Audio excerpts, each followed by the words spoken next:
Oh shit. Yeah, I got you, bro. Can you hear me?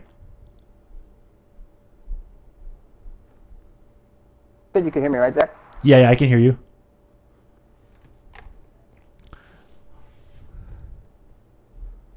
Yeah. So yeah, I was training with Sean, and again, like his style was so different. I was like, man, there's nothing like you in San Diego, so we should open up a school together, And we kind of danced around the idea for a while, but then we ended up doing it. I was like, look, man, like I'll teach, and then you come down on the weekends, and it'll be legit. Yeah. And so about uh, October, something like that, 2010, we ended up opening 10th Planet Vista. So my parents were like pretty much the money behind it. Hmm. I did the business and took care of the school majority of the time, and then Sheldon would come out on the weekends and kind of like, make sure everything was going pretty good. Yeah. And he was really close with it, Eddie. So like, everything worked out. 10th Planet Vista was born. And the funny thing was too was I remember like a lot of people ask how because the school was like like almost like a breakdancing school. That's how I met the Freak Show. Like you guys were Gio leasing it, Martinez. or you guys were leasing it or they just happened to be there. What do you mean? Like they just had a bunch of breakdancers that were training jujitsu. No. So what happened was like after I left Pilot Bill, I was telling my friends like, you know what, I'm gonna open up a new school. I met this guy Sean. He's freaking sick, and we're gonna open up a 10th Planet. And they're like, awesome, awesome. And then I told my son about it, and my son was like, I was like, hey man, I'm gonna open up a jiu-jitsu school. You think that's cool? And he was like, no. And I was like, what do you mean? What do you want to do? What do you think's cool? He's like, I think breakdancing is cool. So I started watching a bunch of breakdancing videos on YouTube, and when I saw them moving, I was like, dude, these guys are like doing jiu-jitsu by themselves. Like the movements all look the same, almost like, doing barambolos, and just, I was like, the movements look very similar.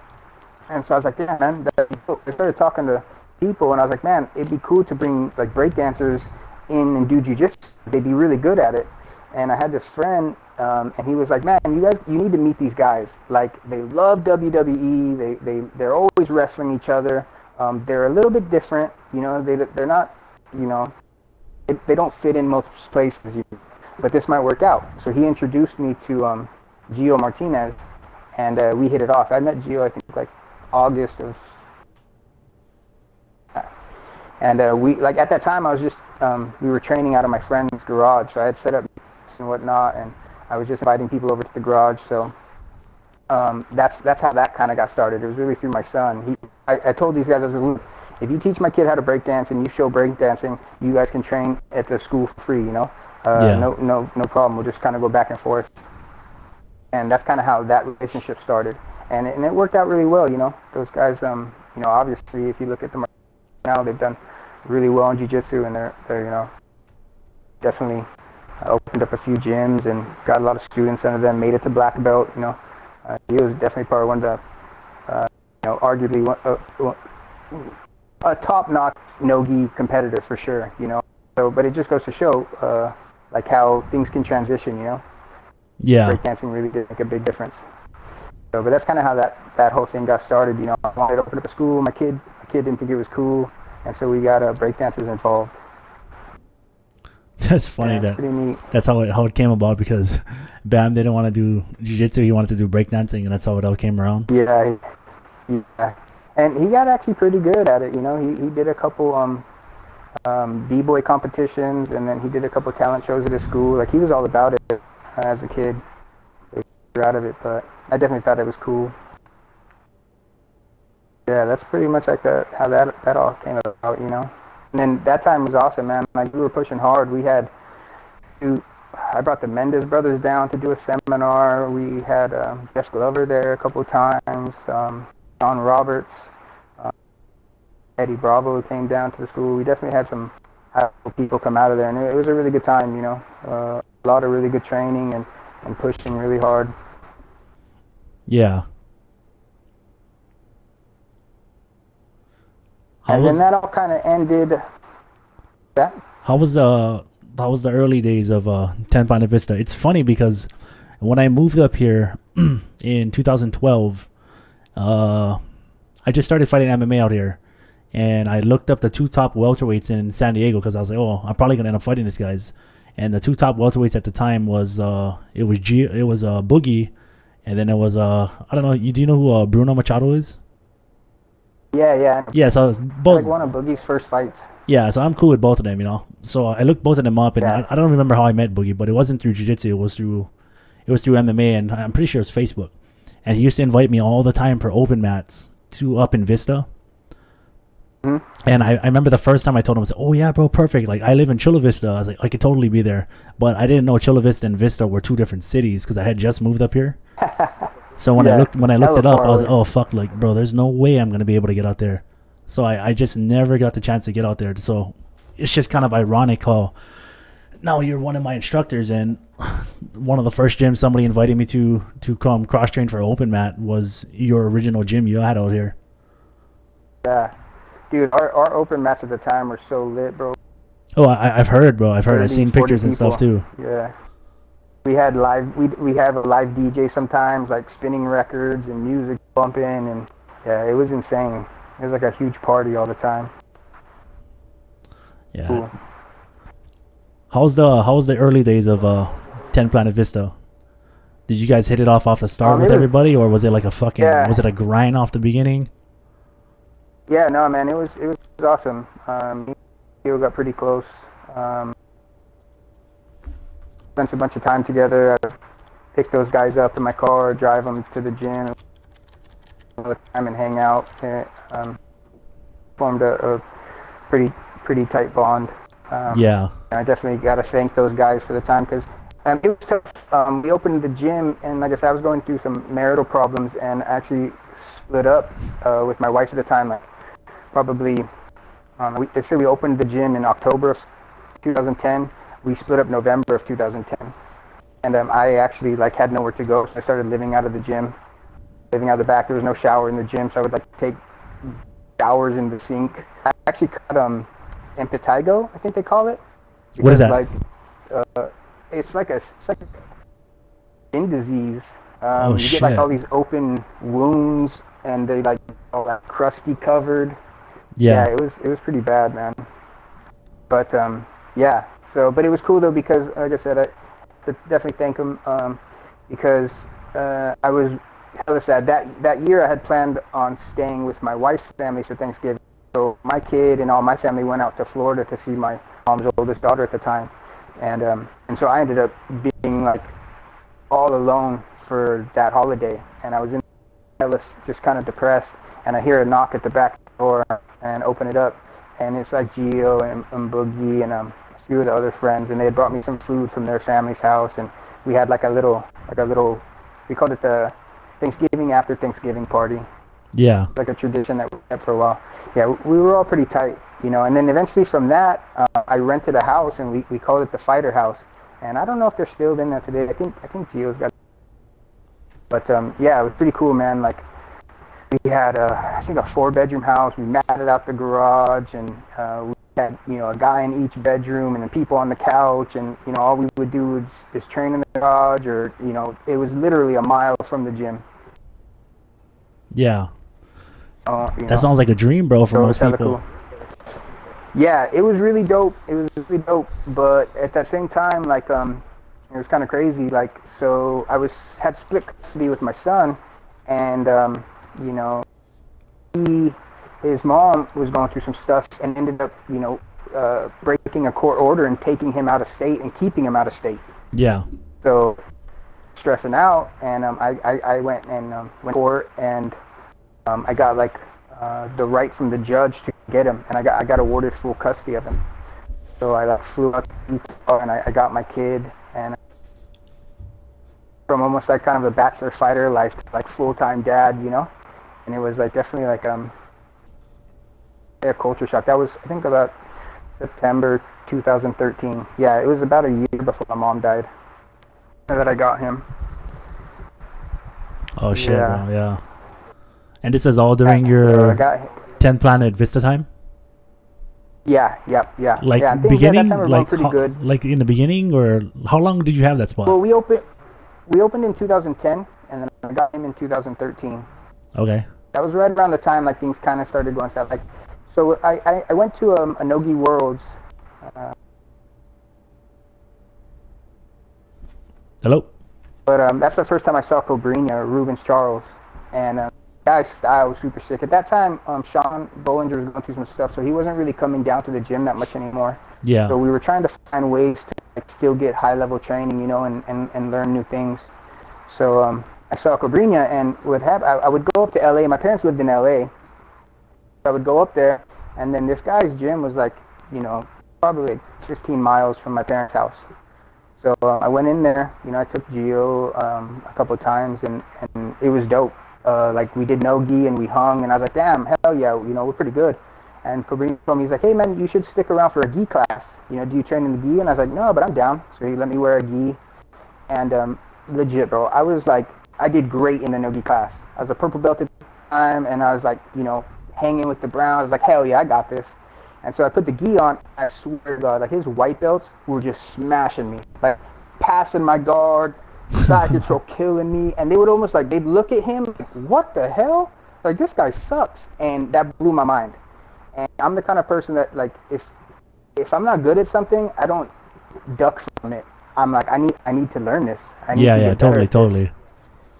Yeah, and at that time, I mean, 10th Planet, they weren't doing any gi, so any way for me to get gi training was I was going to have to train somewhere else.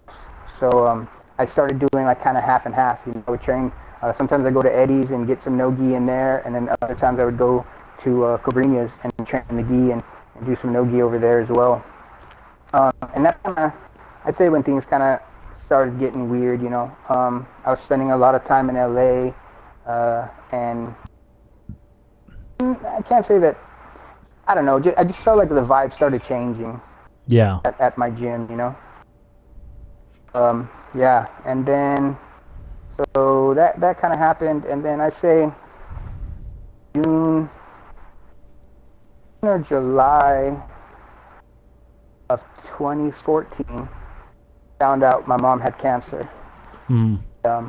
So me and my son, we left the fighter house, and I moved him up to LA so we could kind of help my dad out however we could. It was him and my mom. They actually, so my mom had like taken care of her dad, and then he died of cancer. And then another 4 years go by, and she was taking care of her mom, and then her mom died of cancer. Yeah. Oh fuck, rough, There for man. both of them. So I was like, I want to go out there and just try to help out how I can. And then finding out my mom had cancer, it was like, damn, it's a load. And then at the same time, like I said, with the drama kind of going on and the vibe kind of changing in my own gym, I was like, I'm not down for this. Like, my parents are giving me money to help run my gym, and she's dying. Like, so that's what made me decide to shut down the gym. Mm. And I know there's like a lot of like mixed stories about how that went down, but you and them all knew about it. They actually helped me move all the equipment. Like one day, I think we got everything out of the place that we were in, and we took it all to that pilot built place.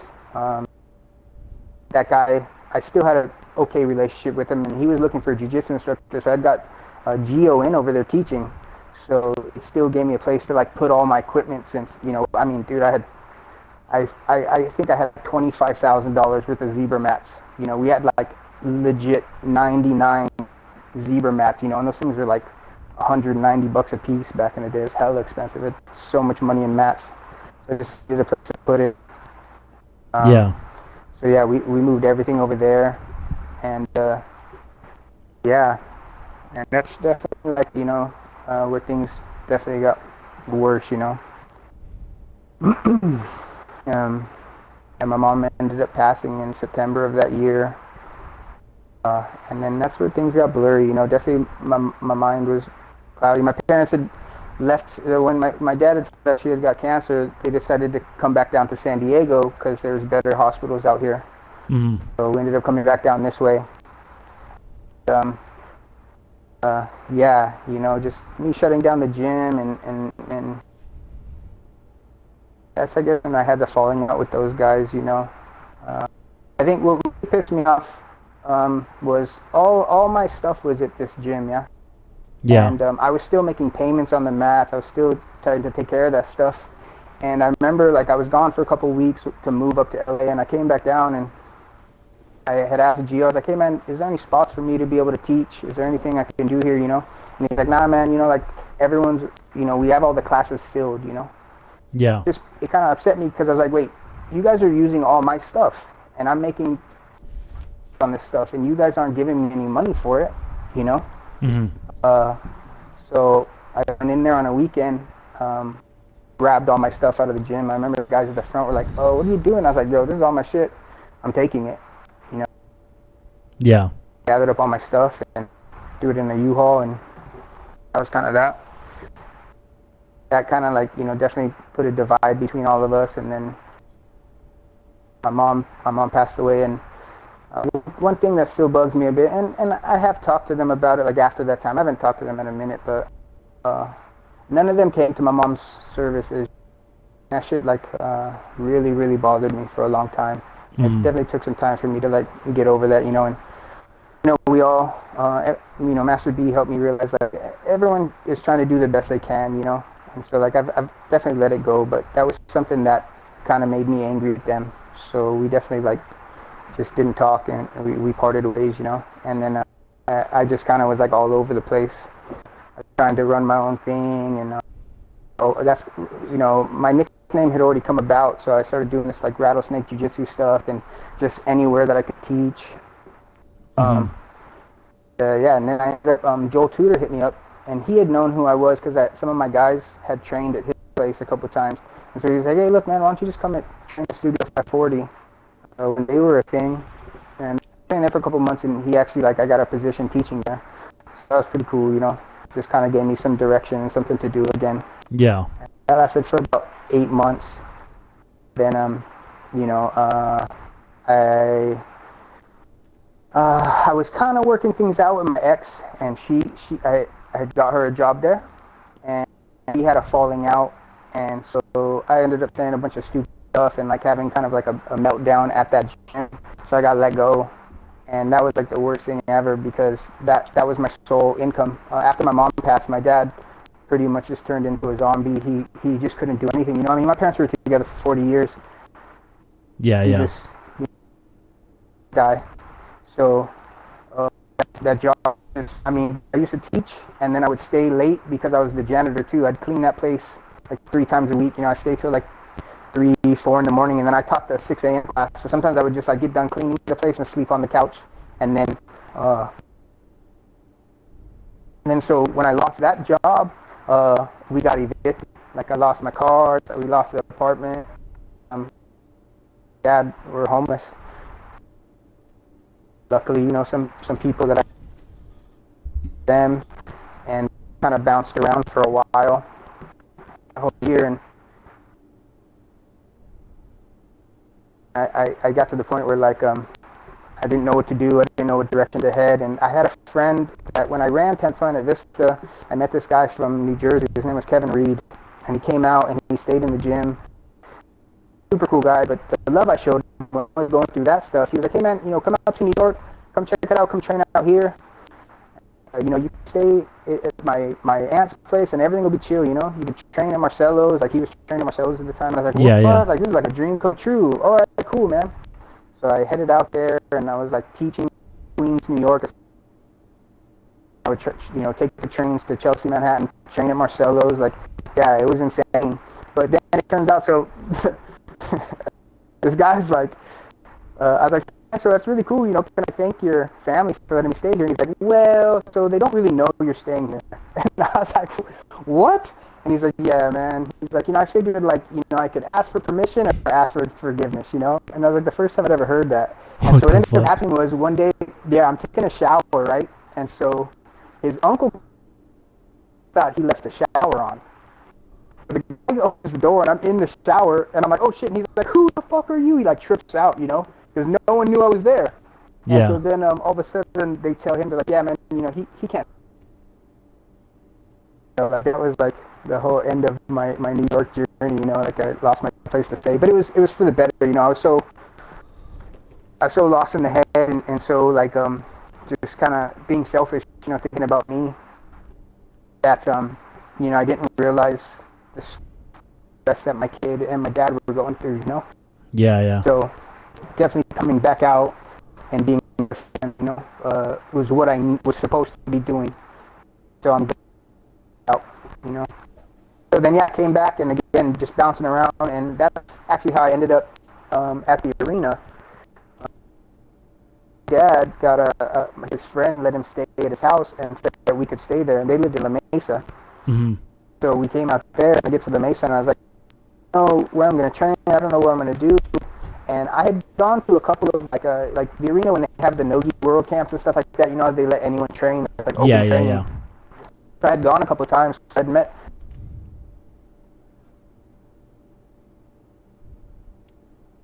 Hello. Hey Ryan, can you hear me?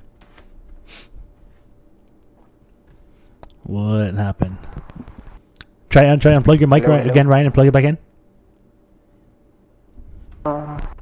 This one's different. All right. This one's better though. Everybody in the chat said this one's way better. Can you hear me? Yeah, I can hear you now. Okay. Yeah, they said this mic is better than your last one. Yeah, my kid's got a way better headset than me. Yeah, so I contacted Master Bean and I was like, look, you'll have to talk to Mike Senior. This isn't my gym. I'd love to have you here, but it's my place. So I was like, okay. So I contacted Mike Senior. They were so generous. They were like, hey man, yeah, we know who you are. We'd love to have someone. At that time I was a brown belt. They're like,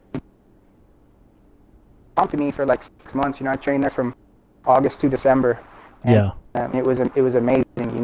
Going down there and getting that type of training. And then come January, they were like, look, we can't comp you another year, but we need a coach. Morning coach had moved far, and they're like, do you want to take over the morning class? So I was like, sure. So that's how I started teaching there. It was Yeah. like one of the best blessings ever. That's fair. Like I said, I much and my mind was so filled with hate, and I don't know, man. You go through dark times, like you almost just don't think you're gonna make it out. Yeah, yeah. He definitely helped remind me, that I got something to share, and that if I let it tear me down, that it's the end of me. So it's a choice that I have, and I really. And the team at the arena was just a family. I got down there, I met Zach Tenorio. He was like the guy that worked at me and him hit it off. The guy had been through some stuff in his life. So being able to sit and talk and just kind of vent the things, I wasn't going to vent to my kid. And I definitely wasn't going to vent to my dad. I was like, dude, what stresses do I have? Yeah, I yeah. don't even know what it's like to love someone for 40 years and then lose them, So I was just kind of holding it all in. It was good to be able to meet someone and talk and start the healing process, I suppose. Yeah, yeah. Yeah, man. I guess it all worked out though, man. Because went through some downs, but now you're in a new journey of your life. You're in Oregon now. You got any news on what's next for you in Oregon? That's a good question, man. I really don't know. Biggest thing, I appreciate jiu-jitsu. You know what I mean? So much because even the day I was there to hold my mom's hand for her last breath. Yeah. And the day they took her body away, I went and trained that night. Jiu-jitsu, even when my son had his heart problems, I came into my life because it gave me a way to not to escape, but when you do jiu-jitsu, you don't think about nothing else. All you can think about totally. is that moment. Someone's trying to choke you, so you're not like, oh damn, I'm sad today. You're right then and there. So it definitely helped me. It's something I've been thinking a lot about lately. Is it's almost like break your leg and you get crutches, right, or a cast. And it helps you to heal, but eventually you don't want to use those things anymore, so you're wrong again. Mm-hmm. So jiu-jitsu was like that for me. It helped me heal. It gave me a chance to get out of my head. It gave me a chance to get me. Never in my life have I been in good shape. I was always just ate whatever I want. I got real heavy. But because of jiu-jitsu, I was like, oh, I want jiu-jitsu, so that made me active. That helped me drop 10 pounds. And then I was like, well, I want to compete. And then it's like, oh, I fought really big guys. And I was like, all right, no, I need to get in better shape because these guys are too big. So it was like, Yeah, through yeah, that, yeah. it made me, it made me a better person. And it definitely got me in better shape and like helped get my mind right. So that was big. But then coming out here to Oregon is kind of interesting because like I haven't trained. I'm not surrounded by people that do jiu-jitsu. Before, it was when I was in San Diego, everyone I knew did jiu-jitsu. Now I'm here in Oregon, it's like I don't know anyone that does jiu-jitsu. Yeah. So it's like totally different. But it's good because it's giving me time to sit in my thoughts and think about the things that I've been through and, allow myself time. After my mom passed, it was literally like, go, go, go, go, go. Make sure my dad doesn't die. Make sure my kids are taken care of. Make sure I feed them. I never had time to really grieve my mom. So Hmm. this time I've been out here, I've definitely had time to sit. When I'm sad, I can let it out. Yeah, yeah, totally. But yeah, I'm just right now just slowly coming along, and the people I've met be like, man, you want to train jiu-jitsu, and they're like, yeah, and so I just kind of slowly plant the seed.